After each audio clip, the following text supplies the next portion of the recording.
Hello, this video is going to look at Hawaiian history from pre-contact to statehood. Our objectives are to identify key figures in Hawaiian history, to understand Polynesian culture in the islands, examine Hawaiian acculturation and resistance to conquest, and describe conquest, annexation, and statehood in the islands. To begin, we have to take a look at the origins of human society on the islands. So when we look at this part of the world, we break it up into really three different cultural zones that, they do have some similarities, but they are very distinct in and of themselves. Up here in the north, you have the Micronesians, you have your Melanesians, and then the Polynesians are going to be further out there into the east. So some of the characteristics is you will have cultures that are largely seafaring individuals. They are Many of them are going to be polytheistic. They're going to have religions and cultures that naturally are connected to the ocean. It plays a really big role in it. Some of their natural foods are going to be very similar.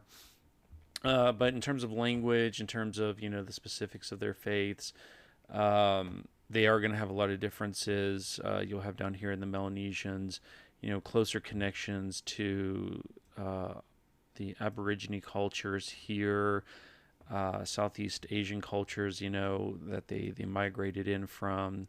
Micronesians up here in this part of the Pacific Ocean, they will eventually be conquered and colonized by the Japanese and by the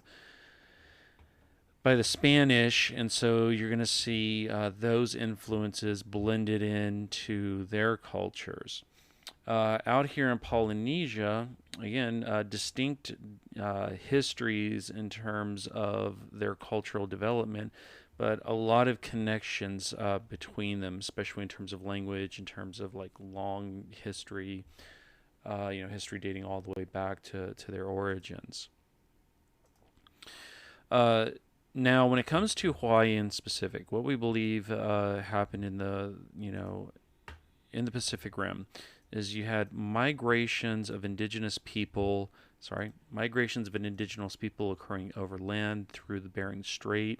They're eventually going to span out and settle here into the Americas. And then down in this part, you have migrations that are occurring, coming out of Southeast Asia. They're going into Australia, and then they're going out here into the Pacific Ocean. So the cultural home, if you will, for Polynesians is going to be down here in the South Pacific Ocean, especially around Fiji, around Tahiti. And for the Hawaiians in particular, they do have a cultural memory of migrating from that part of the world up here north across the Pacific Ocean and eventually to Hawaii. And in fact, in some of their oral histories, they recall stopping off at little islands along this journey on their way up to the Hawaiian Islands. Of course, if you go there today and you look for these islands, they don't exist. But if you take a look underneath of the water, there is evidence that volcanic islands could have at one point existed. They could have been there, providing something of a bridge for for native Hawaiians ancestors to arrive. Another thing that's interesting about native Hawaiian arrival and migration to the islands is that they do recall in their oral histories the presence of a people already in the islands known as the Menehune, which they described, really kind of as short in stature. But outside of their oral histories, we don't really, have a lot on this culture that Native Hawaiians remembered existing there before they arrived. When they were coming across the ocean, what kind of technology did they use? Uh, well, to Europeans that first encountered native, the Polynesian people, they viewed their technology as very limited, oftentimes describing it, disparagingly as quote unquote primitive. But today, when we go back and we look at it now, kind of when we try to free our minds of bias and all that, and then we take a fresh look at it. No, it's actually pretty remarkable what Polynesians were doing in this part of the world. First, the design of their ships was, definitely one that was situated for the waters and for the type of travel that they were doing in this part of the world. So usually when you think of the Hawaiian Islands, the outrigger canoe, this right here, that's a picture from about that one's a picture. I want to say it was from about the 1930s. Um, so relatively new. This isn't old. But the design still pretty much stayed the same, where you had your canoe here, where the passengers rode, and then you have the outrigger, this beam that kind of comes out off of the side of it and provides stability against the waves of the Pacific Ocean. And this design right here, this outrigger canoe, this is really just designed for travel around the islands. Usually using paddles. You could attach a sail to it if you wanted to, but you're really just kind of getting from here to there. It's like you're kind of more daily type travel, I guess, if you will. The one that they used to actually cross the Pacific Ocean, though, was much larger in scale, and today you can still actually go over there and see, um, you know, out these voyaging canoes, as they're known, still constructed today, oftentimes using the exact same design as their ancestors. And what you would have with a voyaging canoe is this massive double hulled canoe. Let's see if I can kind of not an artist, folks. So you're gonna have to bear with me here. So you'd have the long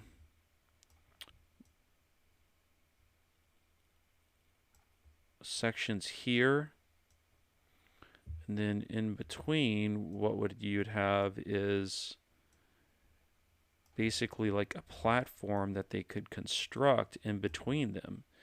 And then on the platform, this is where you would have like your sails. And then your people could ride here. I mean, if you wanted to, you could actually build a cabin. I mean, they're pretty spacious. And then you would load up the people that are going with you. You'd load up all the crops that you're taking, the founder package, if you want to use a term that I'm borrowing from Jared Diamond here. Usually of like things like taro, their main staple, their main starch, and then that's what you would use as you cross the Pacific Ocean. It was sturdy, it was durable. Yeah, it was made for the Pacific, for open ocean travel. And here's where it becomes really remarkable. We've sailors have been using the stars, in cultures across the globe to navigate since we started doing this. It's just a reliable point in the sky that you can use out there in the open ocean to travel. But what the Polynesians did, and you find these stick charts, as they're called, throughout the Pacific Ocean, is they would actually lash together these sticks, and they would use shells at key points here. And to us, it might look like somebody's just kind of weaving together, some sticks, but no, there's actually a higher purpose, if you will, a more complex thing, that activity that's going on here. What these shells are kind of represent, or what they're representing, are the different islands that this navigator is going to. And then what the navigator is looking at with all of these sticks is he's looking at ocean currents, patterns of waves, especially um, around these islands. So, to the untrained eye, again, it's just a collection of sticks. For the navigator who constructs this is him looking at the ocean no different than, we would look at the ground, seeing all of its curves, all of its changes, all of its unique features, as he's traveling from point A to point B and using it as a guide. So, European explorers, when they encounter these people, to them, to their untrained eye, to people that are looking at it from a cultural perspective in which they believe that their knowledge is superior, it's the best. There's nothing going on here. But when we go back and we re-examine it, no, there's a lot happening here. A very unique way of looking at the world, and one in which they are able to navigate thousands of miles of open ocean with a good deal of confidence. So it kind of reminds you of, like, when the Americans first arrived on the Great Plains. They would get out there, and it was not uncommon for them to become lost and turned around in what they viewed as like the sea of grass. But to the plains people that lived there, no, there were all sorts of markers on the earth and its shape if you knew what you're looking for. In this case, the Polynesians knew what they were looking for. And so they used this with great efficacy in crossing the ocean. Now, what was their social structure like? Well, if we start and we take a look at systems of hierarchy, the way they organized, politically, it was a very hierarchical structure. So for students of American history, for example, that study native cultures on continental North America, usually what do we encounter? We encounter typically more fluid societies, what we oftentimes describe as more democratic. So you could have some structures like in Mesoamerica that are greatly, structured with their own form of nobility and an emperor. You could go to the Mississippian cultures, and there with, like, Hopewell, find civilizations that were highly, organized in a vertical manner. But then you could go out and you could go to, like, say, the Great Plains, and there, among the Comanche, for example, an individual's loyalty to a certain band only lasted as long as he or she chose, and then they could go off and join another band. There was no real distinct, permanent leadership. Here in the islands, no, it's very different.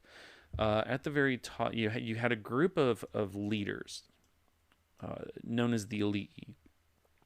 So these are like your nobility, if you will. And usually at the very top, you would have an elite kapu or elite nui. This is like the highest ranking individual.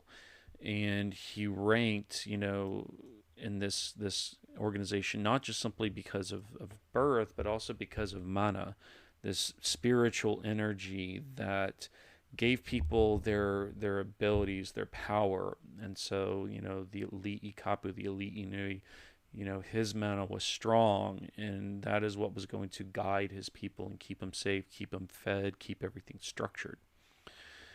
And so as you went down through the social structure, you would eventually get to, like, the maka'inana, and this is the people as a whole. So, this is the person that's going to protect, he's going to lead, he's going to help keep everything organized. These folks are going to be the ones that work the land, produce the food, the boats, the ships, etc. And then you would have within your religious organization the kahuna. So the main, these are like the priests, if you will, the religious leaders. So as with the Ali'i, you would have one kahuna that, kind of oversaw, like, the big festivals and stuff. But then you could also have other, religious leaders that were, there to say, bless a newly constructed outrigger canoe or to help with the harvest. But religion played a very important role in this structure. And then the Ali'i Nui, he usually had a kalaimoku, which was like a counselor, if you will, somebody to give good advice to the individual. And the way that they structured leadership in the islands, see, get here to an island here, is it's oftentimes been described as they had territory which they referred to, excuse me, uh, they divided up their territories into Ili'imoku, basically like districts within an island. It was this Ili'inui's, little piece of the island.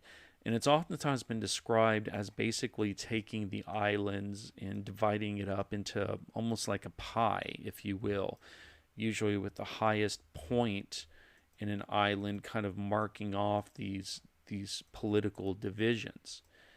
And today, when we think of the Hawaiian Islands, we think of tourism, we think of sunbathing.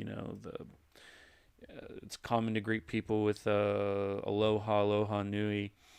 Back in this time period, it was actually very different, and we'll get to this. It was actually a lot of warfare between these different ali'i. Now, there is one special group of people within their structure, and this is the Kawamali, and they are oftentimes described in the historical record as basically like slaves, if you will, or basically being born into a condition of servitude. So they're going to be like the lowest ranking members within a society.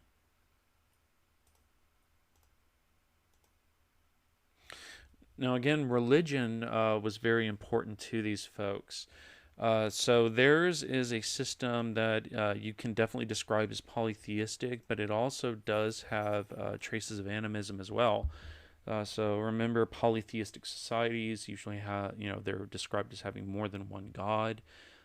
Animism, these are societies in which nature itself has spiritual properties. So spirits actually existing within nature around you and within the animals.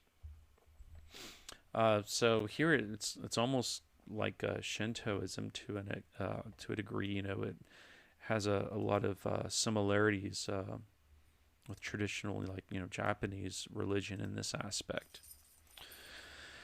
But if we go through, they had a very diverse range of gods and goddesses. So for example, some of the kind of high ranking, like the principal gods and goddesses. You had Papa, the Earth Mother, Wakea, Sky Father, and it was their union together, representing earth and sky, darkness and light, that creates the people and the land.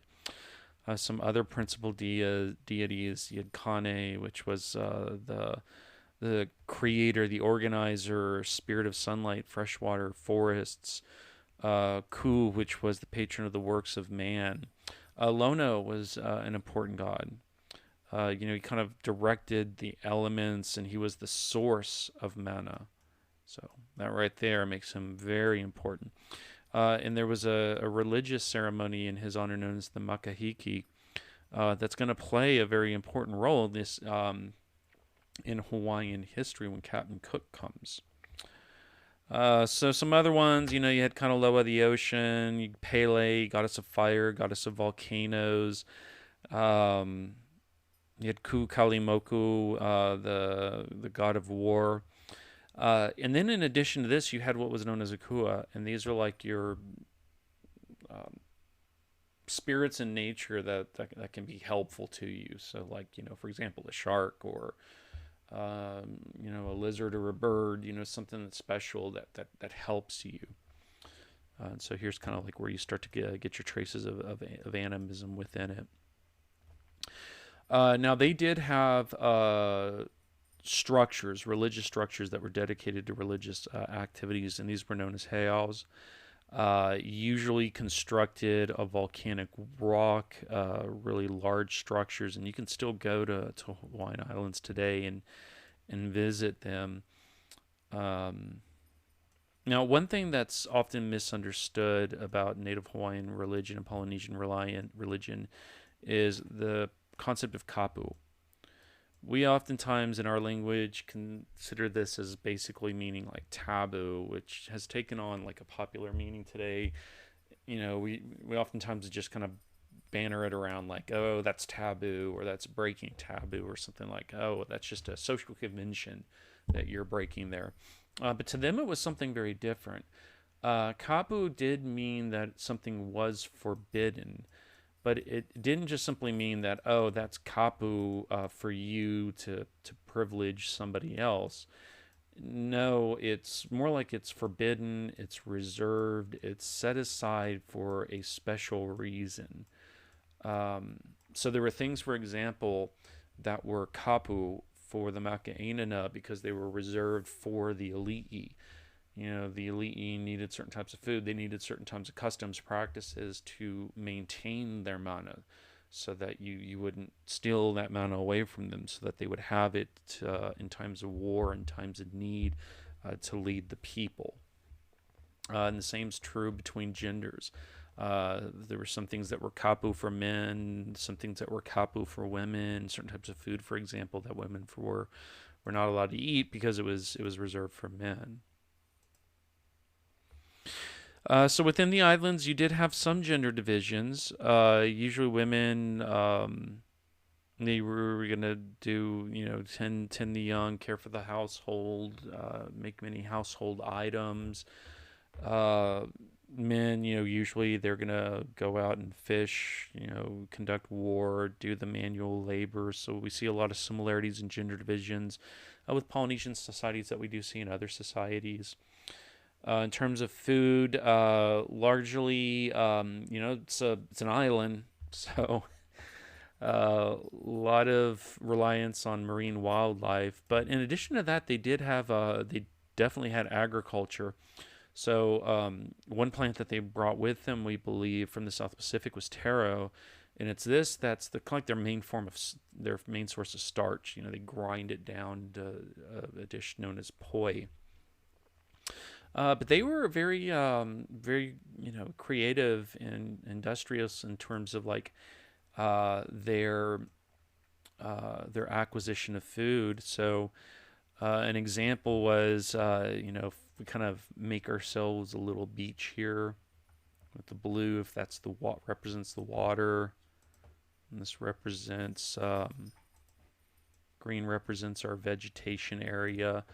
What they were known to do was to actually go in and kind of cut and carve out like little fish ponds, if you will, so that when the tide came in, it brought in fresh water, brought in possibly new fish, and then this was like this permanent source of nutrition for them. So they did change the earth into to their needs.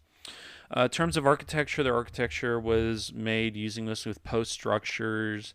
Usually, it's going to be roofed and walled in using like pili, which is a native grass, or lohala, the pandanus tree leaf. Was used to for weaving of mats of other household furnishings that you would need.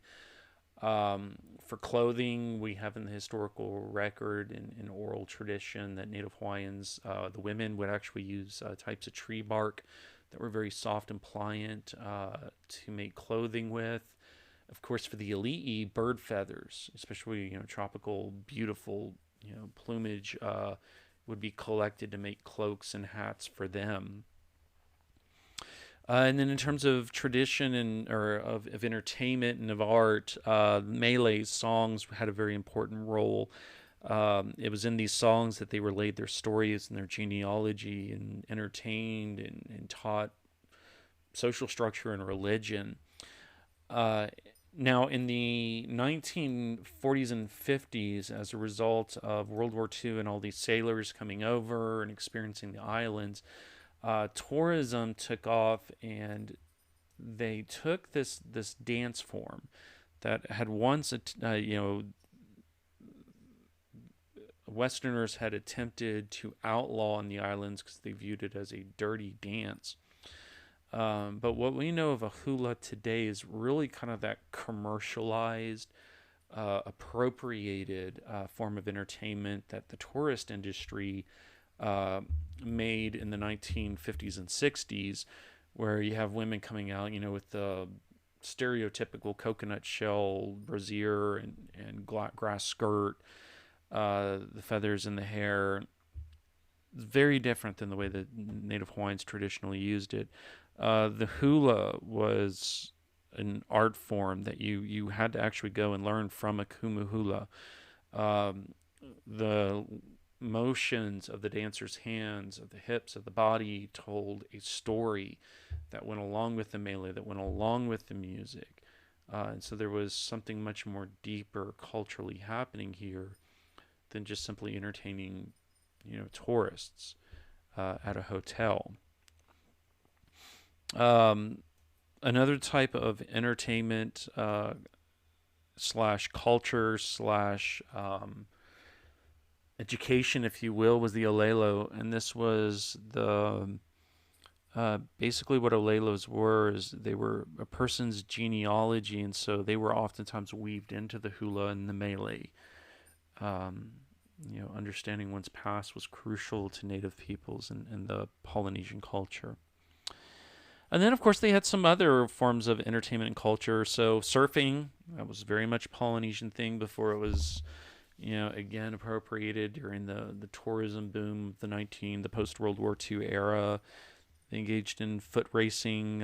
Konani was often described as similar to like a game of checkers, boxing, wrestling, all sorts of things for them. Now, in terms of contact, the European sailor captain that first contacted them was Captain James Cook. He arrived there January 18th, 1778, aboard the HMS Resolution, HMS Discovery.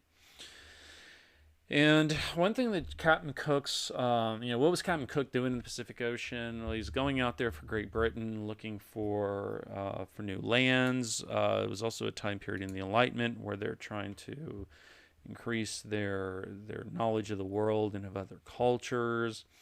So they were very fascinated with Polynesian peoples, Micronesian, Melanesian peoples.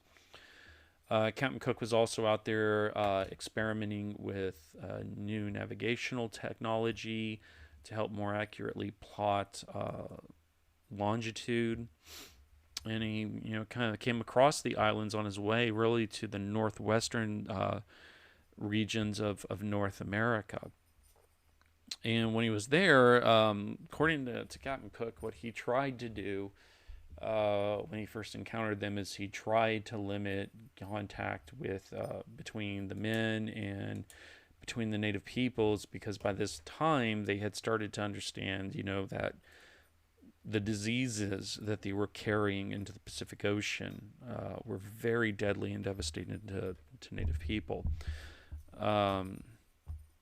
As to how much he tried, well, according to him, he tried, a good degree, but still the contact, from the very beginning is going to unleash in the native Hawaiian population, a number of different diseases that's going to, on the one hand, cause mass depopulation just from illness, but then also there are going to be other diseases that are going to factor into this, be introduced into this new population, like venereal diseases, that are going to limit their ability to repopulate. And so with the arrival of Captain Cook comes the beginning of a process that many native peoples throughout the Americas experienced, which is mass depopulation and the threat it carried to their culture and sovereignty. So at any rate, Captain Cook, he arrived there, made the first contact, and then what happens is, he sailed off. He visited Nootka Sound for about 8 months, and then on his way back, he stops off at the Hawaiian Islands again, circumnavigates the archipelago, encounters Maui, and then he lands again, this time in January of 1779, in Kealakekua Bay in the Kona coast of Hawaii. And it's at this point that what happens is when he arrives during the Makahiki festival that's celebrating the god Lono. And as I said, this is an important part. So they're going around, they're carrying the image of Lono. They've got, festivals. They've suspended tax gathering. There would be, this time of religious renewal that he arrives. And so, as with what happens is, Captain Cook is honored during some of these festivals. Now, later on, it's believed by Europeans that they were, apotheosizing him, turning him into a god, which, you know, did that necessarily happen? No. A lot of times, as we've seen, it doesn't matter if it's the Aztec or, the Delaware or in this case the Polynesians, is there that initial shock in seeing this, this new technology at a massive scale arrive off your homeland? Yes. But they pretty quickly realized, that, he was human. He was a human that had great mana, great power if he was sailing around these massive ships and, could create steel and, or could fashion steel and had these types of weapons. But they definitely realized that he was human. And this was tested shortly after he left following this festival. They tried to actually leave, and then they're basically blown back to the islands. And it was this third fateful trip that what happens is there's islands that are items that Cook's men claim were stolen from a ship. Cook goes on, lands ashore to kind of show his power, round up some deserters. To go in there, round up the thieves, and a fight breaks out, and they killed him. So they pretty quickly tested, and they knew he was not a god. This was a man. But it's at this point that Hawaii is firmly on the map of these imperial powers back in Europe and in the United States. So what happens here is, at the same time that they're being the world is becoming aware of them. There's another process happening in Hawaii of unification. So, like I said, these different districts were actually governed by different elite, and these elite were not friendly towards each other. In fact, open warfare was pretty commonplace between different elite.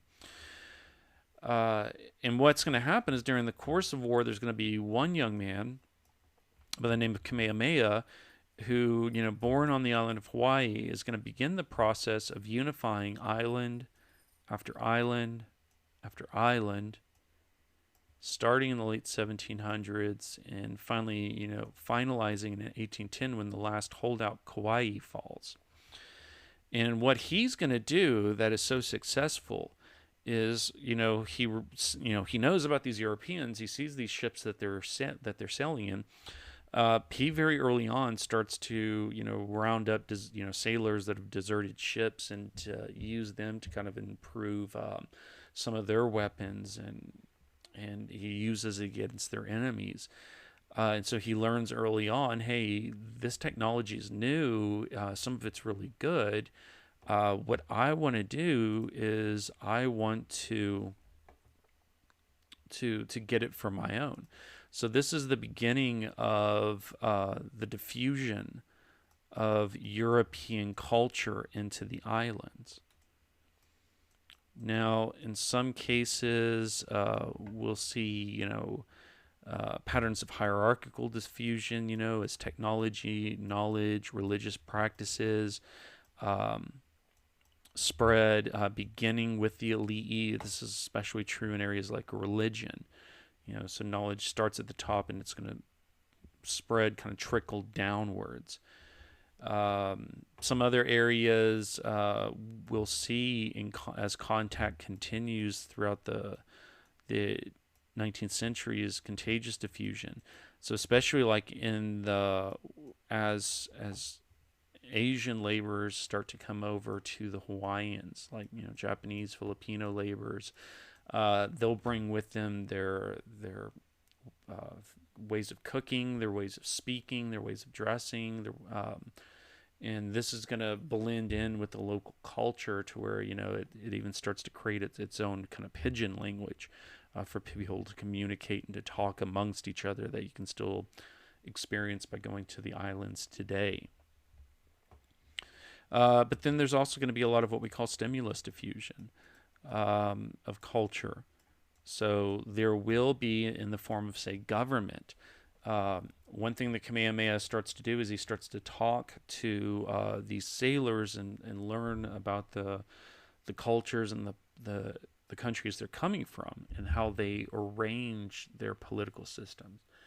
And he doesn't want to get rid of, and his ancestors, his descendants aren't necessarily going to want to get rid of traditional native ways. Instead, what they're going to want to do is say, okay, there are some ideas, like say a written constitution that Europeans have, that I want to borrow and I want to adapt to my own needs, to my own culture here in Hawaii. So when it comes to Kamehameha the First, also known as Kamehameha the Great, he begins this process that will continue throughout Hawaiian history. So what I'm doing is I'm kind of breaking this up into what I call kind of early Hawaiian Kingdom to late Hawaiian Kingdom. The growth of the Hawaiian Kingdom. What's going on? Who are the big kind of who are the rulers during times of significant change? To kind of condense this very rich history, because there's a lot going on. There's a ton going on, but I don't have time to. There are books, lots of books out there that you can read about all these changes. So acculturation, this is going to continue after the passing of Kamehameha the First. So the first Kamehameha that's going to succeed him, Kamehameha the Second, born Leo, who reigns from 1819 to 1824. The first big change is going to happen when the American Board of Commissioners for Foreign Missions sends over the first official groups of missionaries, and they arrive in 1820. And they're going to start to do some of the big changes, especially in terms of religion. So right off the bat, one thing that Kamehameha will do that's kind of a shocker is he breaks Aikapu. So Aikapu, this was this separation of men and women during meals. And what he does is he sits down with his mother at meal, and they eat together, and this becomes known as Ainoa. And it's often viewed in the histories as kind of like the beginning of the move away from traditional Hawaiian religion and spiritual practices and the cultural practices connected with it, in the beginning of the adoption of Western religion and practices. But what's going to happen with the Board of Commissioners? They're going to play a huge role right here. Starts off with a small group of missionaries, and when these missionaries arrive, they basically make a pledge. They say, okay, we are not going to marry into the native population. We're not going to own land. We're not going to start businesses. We are just there for conversion and for education. Conversion and education. Those are the two big goals, according to them. Keep in mind, by the 1820s, there's already been a long history of contact with native groups in the United States of America. These are people coming from New England, so their idea is, okay, well, we want to kind of correct some of the mistakes that have been made in the past between the meeting with the meeting of indigenous cultures. So the very early ones, that's what they're going to do. They are going to spread Christianity and Protestant Christianity at that, and they will start to introduce Western education, especially within the elite.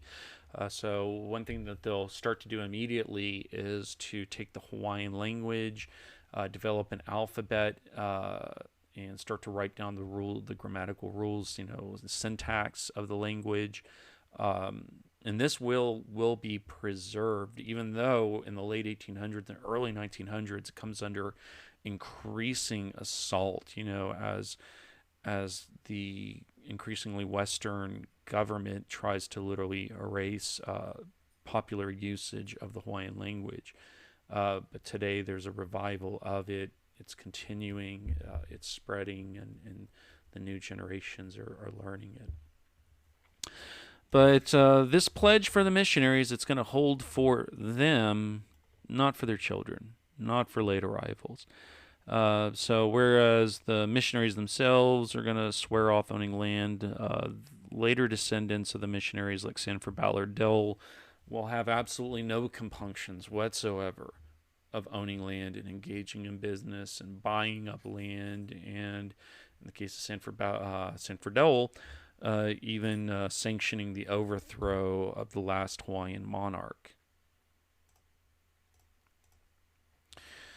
Now, during the next phase, which I refer to as reorganization, a lot of activity occurs under Kamehameha III. First off, Europeans are increasingly arriving, and then the native Hawaiians are becoming greatly involved in the Pacific Rim economy. So, for example, sandalwood. This was highly sought after and harvested in the Hawaiian Islands. And native Hawaiians are going to export it at such a rate that sandalwood basically, the entire, uh, harvest of it is going to basically collapse. It's going to, pretty much disappear, and they're going to have to switch over to other practices. Whaling. You're going to get a lot of native Hawaiians that are going to get involved in the whaling industry. Hawaii is going to become a major port of call for whalers, for naval vessels, for merchant vessels. In addition to that, native Hawaiians, or Kanaka, as they're commonly referred to, are going to, appear in the Pacific Northwest of the continental North America. They're going to, appear in the historical record in California and the gold rush during that time period. Now, quick note: Kanaka Maoli, that is the term. It's the name that the native Hawaiians use for themselves. Kanaka Maoli. Kind of like Numunu is used for the Comanche. That's how they refer to themselves. Kanaka small k, when you usually see that in the historical record, oftentimes being used derogatorily by people. So, just keep that in mind, when you engage in scholarship in this field. But at any rate, they're all over the place. Native Hawaiians. It's just you have to know to look for them. But you find them involved in the history of the Americas of Asia. It's crazy cool. How much they're a part of this large Pacific story. So at any rate, Kamehameha III, one thing that is happening here is other nations are deeply interested in the Hawaiian Islands because of its central location. So, and on the one hand, they all want a piece of it.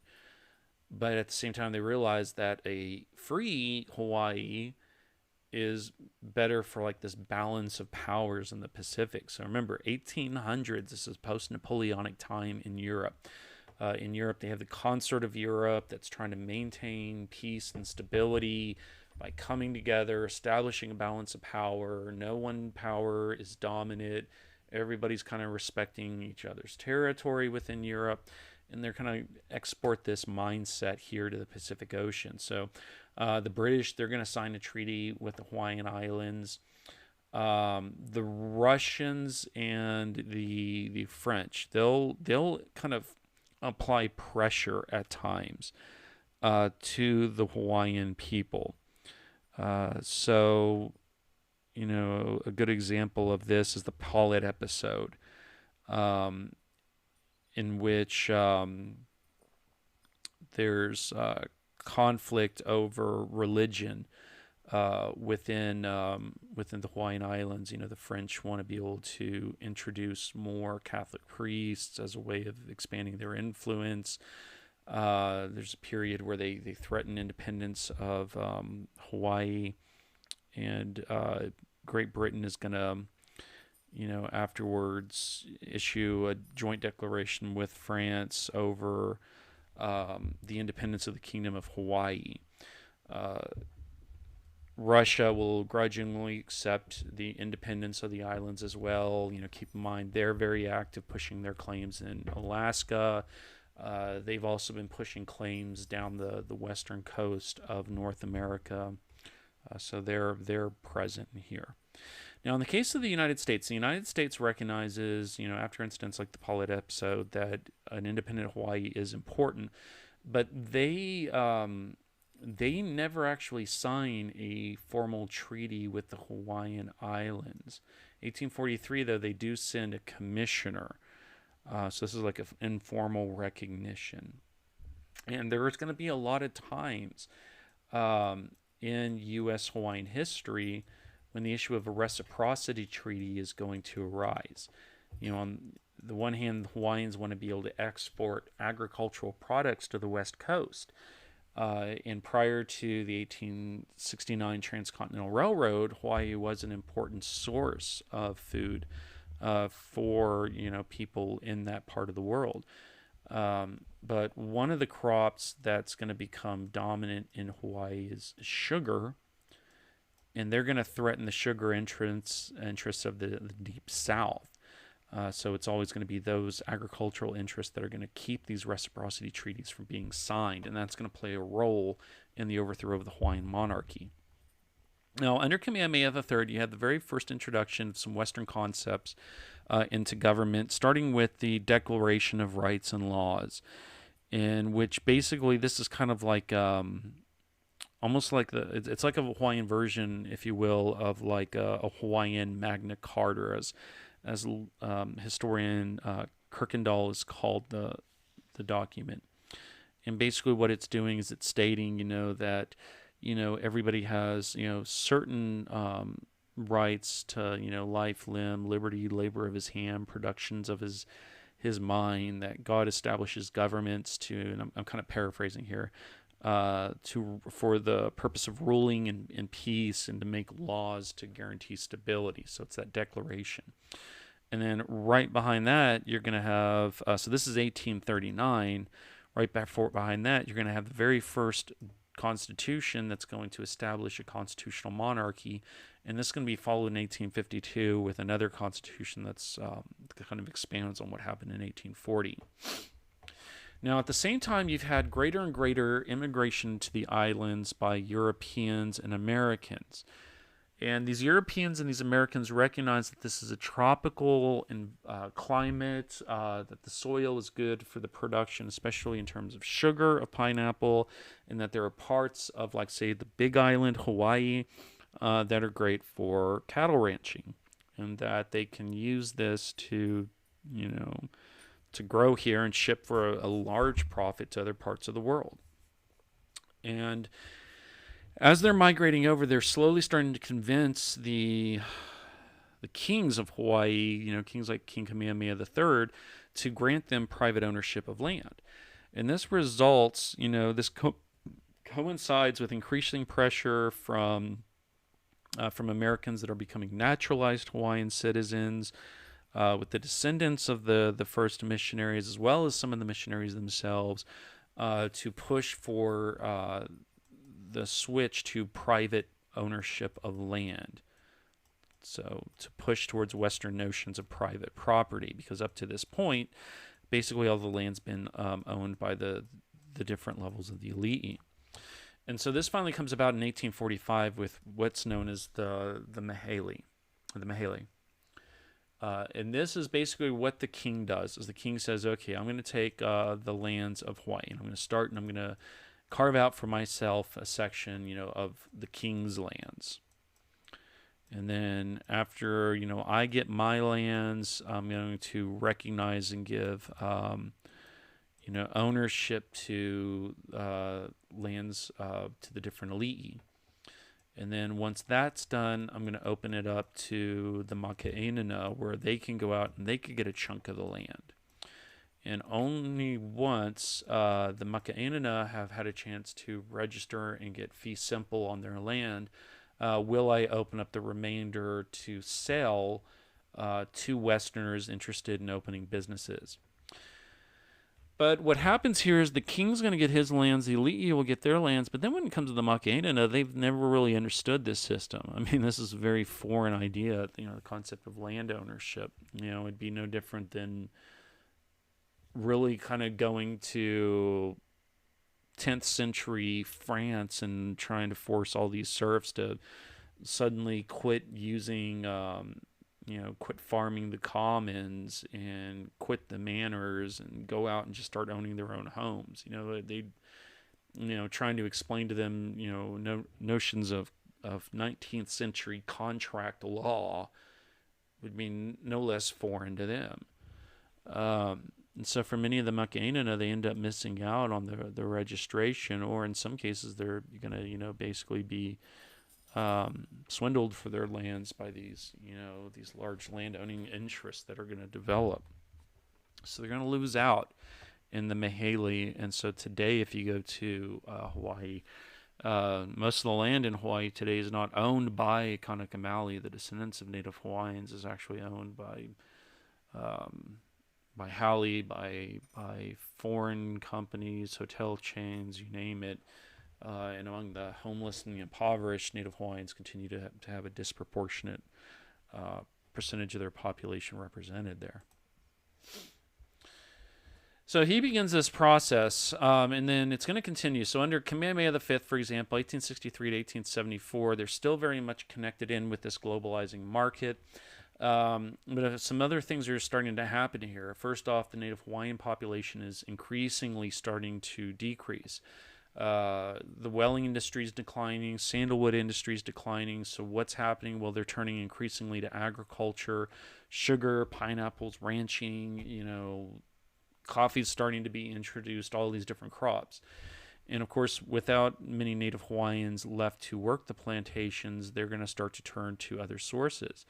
And so the very first source that they turn to for new labor is going to be Asia, because many of the kings believe that ethnically East Asians are more similar to them. So it's also a way, according to many of the kings, of reviving their declining population and keeping their culture as close to their native culture as they possibly can without losing much more of it. So they're going to get a lot of migrants in from Japan. You're going to see a lot of migrants in from China, a lot of migrants in from the Philippines. And then many of these migrants are going to come in and they're going to start working on the plantations. And while they will develop their own ethnic communities, they're also going to start to intermarry with each other. They're going to start to marry within the Native Hawaiian population. Of course, the Native Hawaiian population amongst the Ali'i, they've already been marrying the descendants of missionaries and these plantation owners. These guys are like, hey, I want to marry into the royalty and into the Ali'i class because it'll give me more power and more say in government. And so this is where this, kind of new cosmopolitan culture is starting to develop, as these cultures live beside each other, work beside each other, marry into each other, and start to share, to blend their cultures together.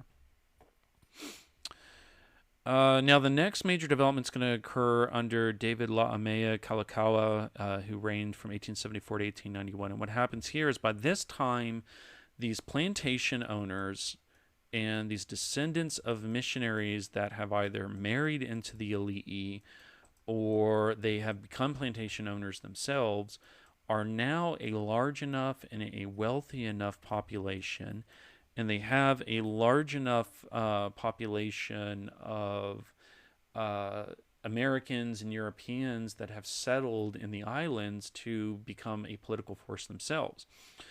Reciprocity has been attempted time and time again. But keep in mind, the 1880s, what's happening in the United States? Well, you have the increased migration from Eastern and Southern European into the Eastern states and the Western states. You've had large groups of Chinese and Japanese migrants coming over, and you're starting to get a lot of nativist resistance in the United States of America to this. So, we're going to start to see the Gentleman's Agreement, the Chinese Exclusion Act in the West. You're going to start to see increasing resistance that's going to eventually lead to the Johnson-Reed Immigration Act of 1924 occurring. And so one thing that these plantation owners believe is that unless there is a government that Americans can relate to, in the form of a republic that abolishes the Hawaiian monarchy, reciprocity is likely not going to happen.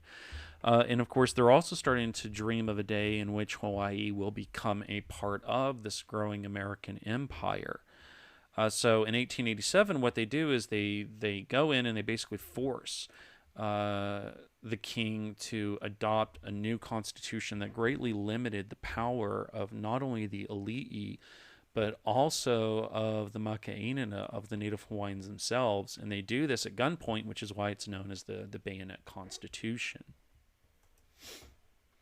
So what finally happens is 1891, a new monarch comes to power, and this is Queen Luluiʻokalani.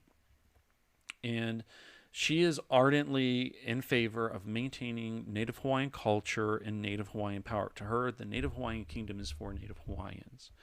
And so the first thing she does is she gets rid of that Bayonet Constitution, and she starts to return some power to Native Hawaiians. And this immediately provokes a response within this what I would call European Hawaiian community. So one of them is Lauren Thurston. He is the descendant of American missionaries, and he basically works to get together what a group of people known as the Committee of Safety. And according to them, to the Committee of Safety, they're there to safeguard liberty in the islands. But really what they are is they're there to safeguard the interest of the plantation owners and of European Americans. And the more she pushes for a return of political rights and freedom to Native Hawaiian people and a restoration of the monarch's, powers, the more they start to play with the idea of insurrection. Until finally he gets together with U.S. Minister John Stevens, and they craft a plan to overthrow her. And this happens in 1893. The basic idea is that the Committee of Safety is going to launch an attack on the Queen. At which point, when this happens, there will be a signal to Major John Stevens, and he's going to land troops of U.S. Marines in the interest of, quote-unquote, safeguarding American lives. And this will make sure that Queen Luluiʻokalani's forces can't crush the revolution in its infancy. Because to do so would basically mean now, fighting the Americans. So when this happens, Luluiʻokalani looks out and she's like, okay, I'm not going to risk war. I'm not going to risk all this bloodshed. She instead decides, okay, I'm going to rely on the justice system of the United States of America, on past foreign relationships with them. She's going to rely on political pressure from like the British and the French that she's hoping will come to bear, and just really kind of hoping that the Americans have a sense of morality behind them. Meanwhile, what Thurston's doing is he's saying, okay, what I'm going to do is I'm going to put Ballard Dole in, and I'm going to make him kind of like the leader of the revolution. We're going to pass a constitution, create a republic, and we're going to make this guy president because, Sanford Ballard Dole comes from the early missionaries. He's considered a stable, acceptable, individual, and he'll be somebody that Americans, once we have this republic in place, they'll be more than willing and happy to annex us because now we're controlled by the descendants of Americans and have a government that they're familiar with. It ends up backfiring for Thurston briefly. The Cleveland administration's in power, and he dispatches a congressional inquiry known as the Blount Commission to Hawaii to investigate the conditions surrounding the downfall of Luluiʻokalani, because she's basically been placed under house arrest, but she does have, she is able to get word out, get a plea out to Cleveland saying, hey, your people are doing this, can you help us? And so the commission led by John L. Blount, a former congressman, goes over there and they look and they're like, oh, this was highly illegal, because this whole thing revolved around the support of U.S. Minister John Stevens and his use of U.S. Marines. Without him, this would have failed utterly. And so he reports back, and Cleveland says, on the one hand, Cleveland says, oh, well, I'm not going to annex you. This was illegal. But on the other hand, I'm not necessarily going to try to get you back into power. I'm not going to try to reverse the damage that's been done using U.S. troops. So Hawaii is going to share the historical similarities with Texas in that they're going to exist for a while independent as their own republic. But then this comes back into the larger connection. So here I have two maps that are inset within each other. I'm just going to outline this for you. The graphics on this didn't work out the way I wanted them to. What basically happens is the United States, they're entering into a new world, a world that has been growing increasingly small as Europeans start with, expanding their territory here into Africa. Great Britain's gobbled up all of South Asia. Southeast Asia is being increasingly occupied. You got the Spanish here in the Philippines and in Guam. The Empire of Japan is growing. They're expanding out into the Pacific Ocean. They've conquered Korea. They have designs that are slowly developing on China. And then, here we're just really a year away from the open door policy. So all of this is coming to a head, and here you have the Hawaiian Islands right here. America does have a bunch of other territories out here, by the way, already. And they've gained these after the passage of the Guano Islands Act of 1856, in which they started going out and peopling and conquering and claiming all these little teeny tiny deserted islands for themselves so they could mine guano as a agricultural fertilizer. And for those of you that don't know what guano is, that's bird and bat poop. So really important, it's a big time import from South America and from the Pacific Ocean for farmers in America. So this has already been going on, and in 1898, all this comes to a head in the United States of America when they finally, you've had all these voices for a while, screaming, "We need empire, we need empire." You have Alfred Thayer Mahan who's saying, "Hey, if you look at all the empires in the history of the world, they all had a big navy and they all had a presence overseas, and we need coaling stations, we need colonies abroad in the Pacific Ocean, the Atlantic Ocean." In South America and Caribbean to project our power and defend our borders. And had Theodore Roosevelt at this time, who's in politics, and he's made a name for himself, as a cowboy in the West, as the police commissioner of New York City. He's been the assistant secretary of the Navy. And he's written a book known as The Strenuous Life, in which he talks about the fact that it's this Western heritage that's, kind of made the American character and manliness, and that's key to maintaining a strong national character. At the same time, you have Frederick Jackson Turner. He's published his frontier thesis, as we call it, in 1893, in which he says that the closing of all this land right here that was so instrumental to the construction of the American character and acted as a safety valve for the social pressures in the eastern lands, it's closed, and this is going to spell doom for Americans. So now what do they want? They want to project that power outward. And it starts with the construction of what's known as the Great White Fleet, first modern American Navy, which they then send out to circumnavigate the globe. And Hawaii is one of its stops.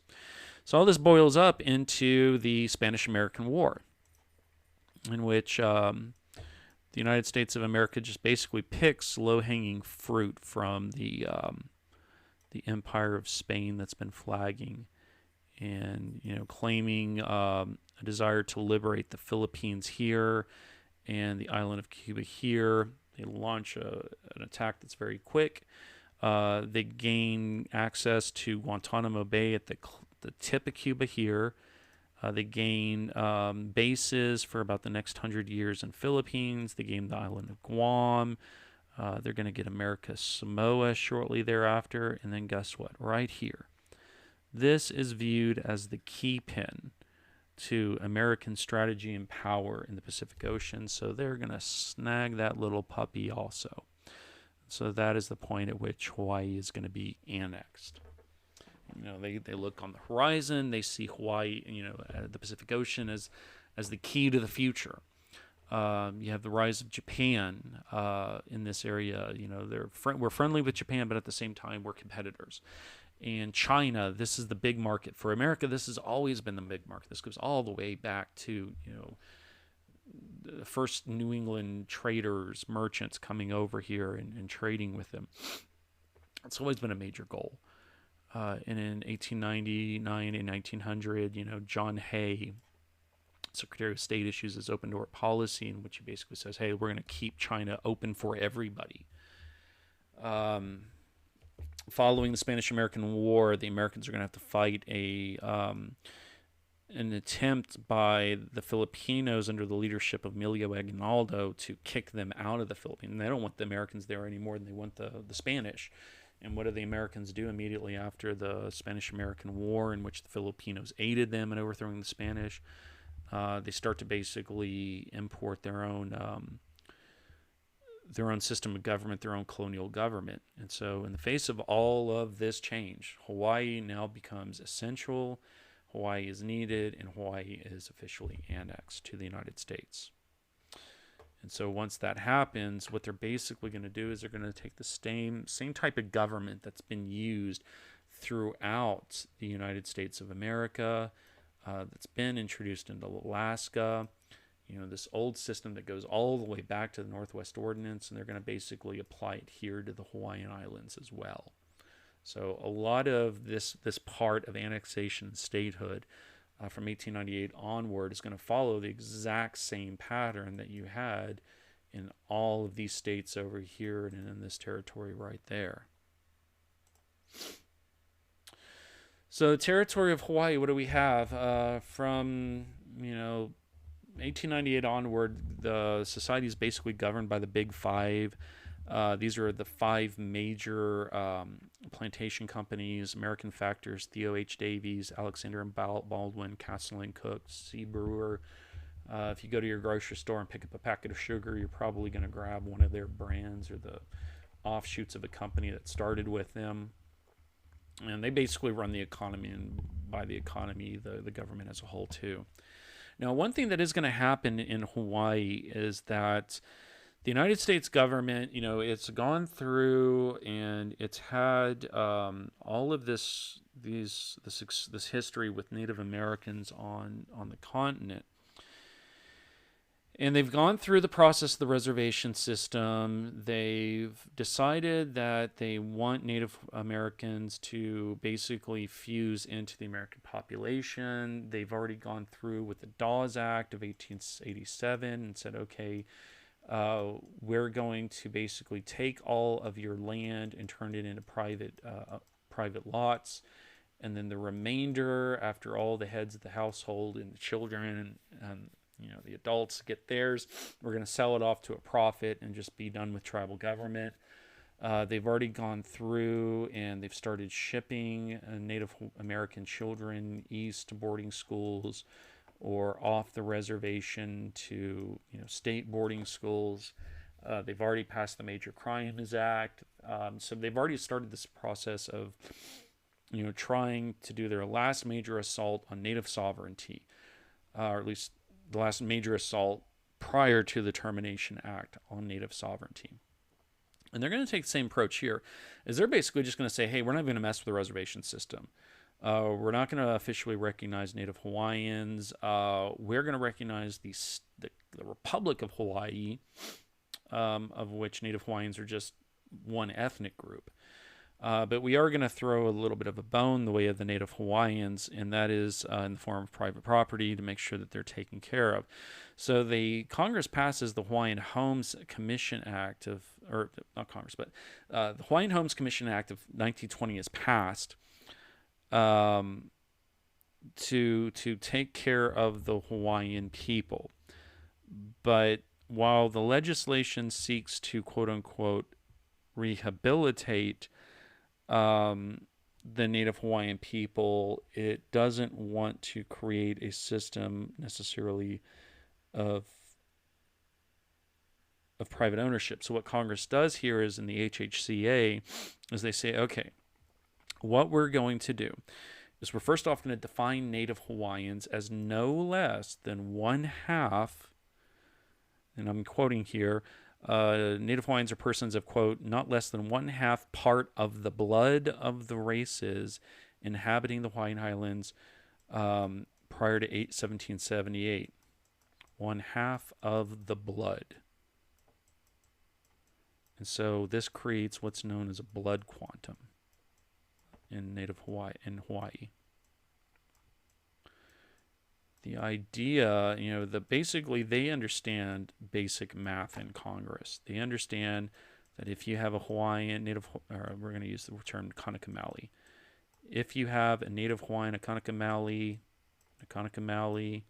and they marry, and let's say they have a Kanaka Maoli who marries, we're just going to use the broad term haole here, and foreigner. Well, what do you get? You get a person that's only 3/4 ancestry. By the time this individual has a child,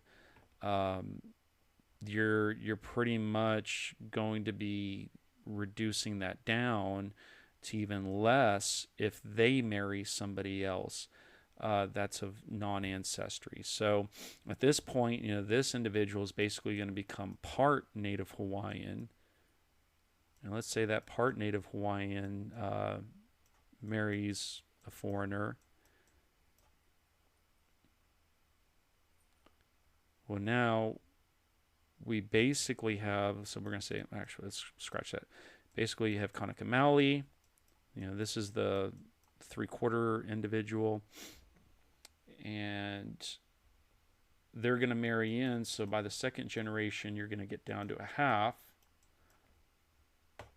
Within 2 to 3 generations, the state no longer has any responsibility towards a Native Hawaiian at all. Now, here's where it gets even more of a kicker. They're not giving them land. They're not selling them land. There's no Dawes Act here. They're going to lease them land.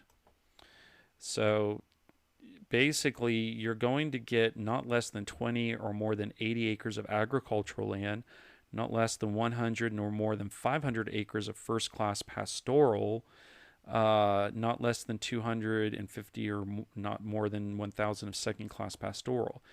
In other words, you're getting marginal lands, small plots of there's small plots of agricultural lands where you can grow stuff, or plots of marginal land, and you got to pay $1 per year for the lease. You have to actually occupy the land. You have to grow on the land. So there's all these conditions to it. So today, in any of these lands that aren't being leased out, what happens to them? Well, it gets returned to the control of the Commissioner of Public Lands, and then they can take those lands and they can use them for other purposes. So today, with such a small population of people that actually qualifies as Native Hawaiian according to this, there's not a lot of people that can actually lease the lands. And even if they do lease the lands, in a modern globalized society, what are you going to do with 80 acres of farmland that you have to live on and farm? It's the purpose of the act was to basically get rid of the responsibility that they had of any attempt to give the Native Hawaiians control of important, valuable lands, and it's arguably done that through that blood quantum and through the structure of the AHHCA. Now, the final step towards statehood is going to come with World War II. World War II, keep in mind the Pacific Theater, Hawaii was crucial. This was the main base, the main port, if you will, naval base at Pearl Harbor. It was from here that we projected our power outward into the South Pacific. It's from here that we dispatched a fleet to fight the Battle of Midway. That was a turning point for the war. Today, we're no less dependent on Hawaii. for our international security in this part of the world. Um, After the conflict, what we did is uh, we gained control over Micronesian islands out here. Uh, and we basically took that, and especially, with our anchor at Guam here, our bases in the Philippines here, with Midway, with American Samoa down here in the southern islands, with our bases in Hawaii, especially in Okinawa, eventually our bases in Korea. Today, this is the projection of our power into the Asian theater.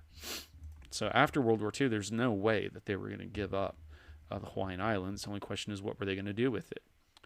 Well, enter tourism. All these sailors were spending time in Hawaii during World War II, and they came to love the tropical climate. They came, the food, the culture. And then afterwards, they're going to continue to visit there. More people are going to become aware of it, and so tourism is going to develop. And you're going to have these hotel chains that are going to go out. They're going to build these beautiful hotels, and they're going to sell the Polynesian experience. So over here, they're just going to get anybody that quote unquote looks native Hawaiian to go out with a ukulele and sing Hawaiian quote unquote Hawaiian songs. They're going to have instructors out there teaching people how to surf. Just really selling the Hawaiian paradise image. Getting young ladies to wear, this get up that's become stereotypical of hula dancers, commercialized hula dancers, to entertain the crowds. And so the more visitors you get, the more people become familiar with it. And in 1959, the territory of Hawaii finally, makes another push for statehood, which it gains.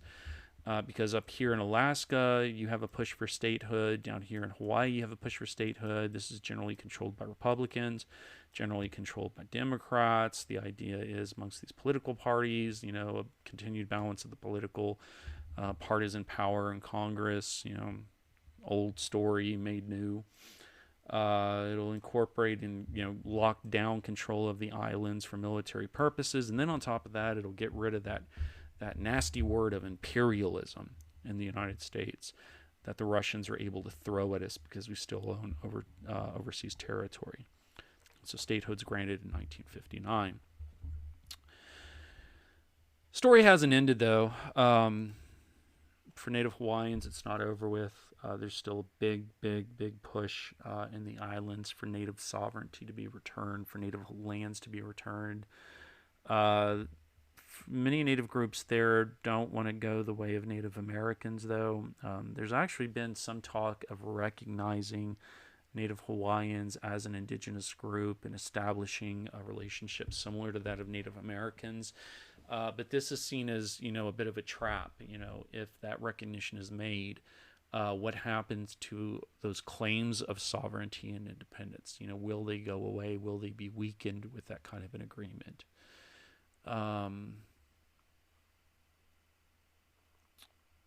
So it's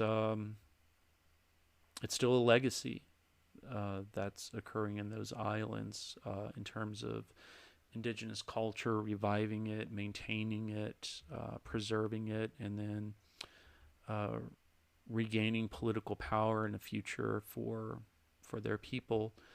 Story as old as American colonialism itself.